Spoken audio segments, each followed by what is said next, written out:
Hey everyone, this is our discussion on the MHC and immunoglobulin diversity.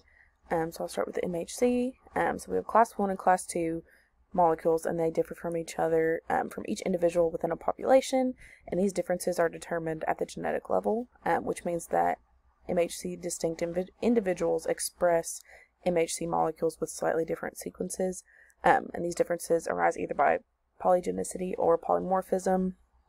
The polygenicity is when molecules are coded for by multiple independent genes, and the three independent genes in humans are the HLA, HLA-B, and HLA-C, and these code for the class 1 molecules. Polymorphism means that within a population, multiple stable forms of each MHC exist. And since the MHC is the most polymorphic gene system, there are over 1,000 slightly different versions or alleles of the gene that codes for the class 1 molecule, HLA-B, and the class 2 molecule, HLA-DRB. Polymorphism is also shown by the different forms of red blood cell antigens of the hemoglobin molecules, and this extensive polymorphism makes it rare for two random individuals within a population to express identical sets of HLA class 1 and class 2 molecules. In the class 1 region of the MHC, the genes are HLA-A, HLA-B, and HLA-C, and these code for the polymorphic MHC class 1 molecules. And then the less polymorphic MHC class IB genes are HLA-E, HLA-F, and HLA-G. The function of the protein products of the IB genes are not fully understood, but they're structurally similar to the polymorphic class 1 gene products. However, they do not present peptides to T cells. It's thought that the HLA-E and HLA-F are involved in the presentation of antigens to natural killer cells, and the HLA-G expression via placental trophoblast cells is thought to be a mechanism that aids in the prevention of rejection of the fetus by the maternal host.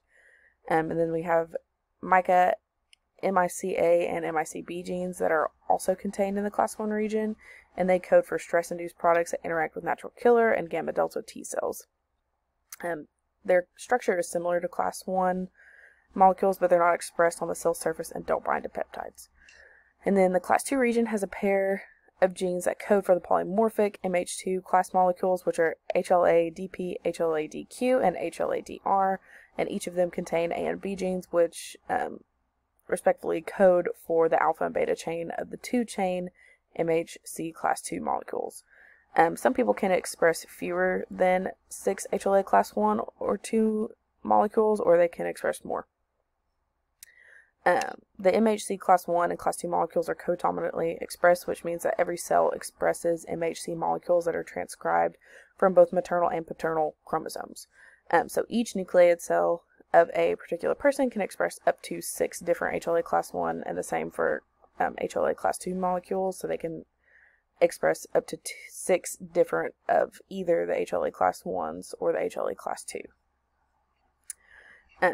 The MHC molecules are coordinately regulated, which means that all class 1 molecules and class 2 molecules are expressed at the same time on a single cell.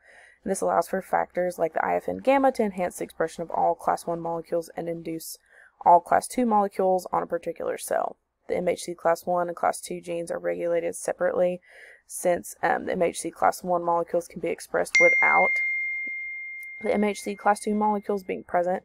And then there's a syndrome called Bayer lymphocyte syndrome that occurs when people lack the ability to express either the HLA class 1 or class 2 molecules, or both altogether.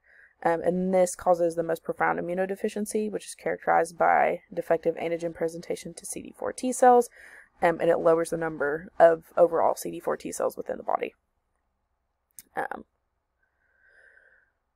HLA class 1 plus class 2 genes expressed on an individual chromosome or a haplotype is passed to offspring as a unit from the parents. This means that due to the diversity of HLA genes and molecules in the population, most of the time it can be guaranteed that the father's haplotypes, which are 1 and 2, will be different from the mother's haplotypes, which are 3 and 4. And then the haplotypes for the son or daughter are also different from the haplotypes of their parents. So each parent will express an HLA haplotype that's different from each child, and each child has one HLA haplotype, which is different from each parent, which is where the polygenicity comes into play. And then we'll move on to the immunoglobulin genes and their differences. So we have the variable, or the V, the joining, or the J segments, which code for the L chain variable region. And then we have a C gene that codes for the constant region of the L chain. And then the V and J segments can join together in the genome when the DNA coding for the L chain is cut, and this forms the VDJ recombinase. And then together with the C chain, the joined V and J segments synthesize to complete a full L chain. And there are several different types of antibody diversities that are generated by immunoglobulins. The presence of multiple V genes in the germline constitutes the baseline from which the antibody is derived, and this shows the minimum amount of different antibodies that can be produced in the body.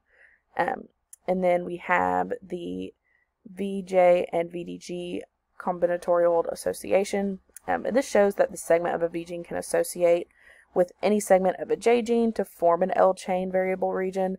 And then we also have that any segment of a V gene can associate with any segment of the D or J genes in the rearrangement of the H chain gene.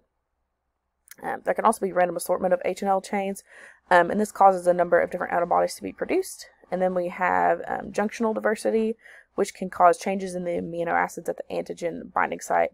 And this is caused when imprecise recombination occurs in some of the Ig hypervariable regions. And then there's different mutations that can occur in immunoglobulins on the V genes of H chains and or the L chains during the lifetime of the B cells. This increases the variety and affinity of antibodies that are produced by the population of B cells.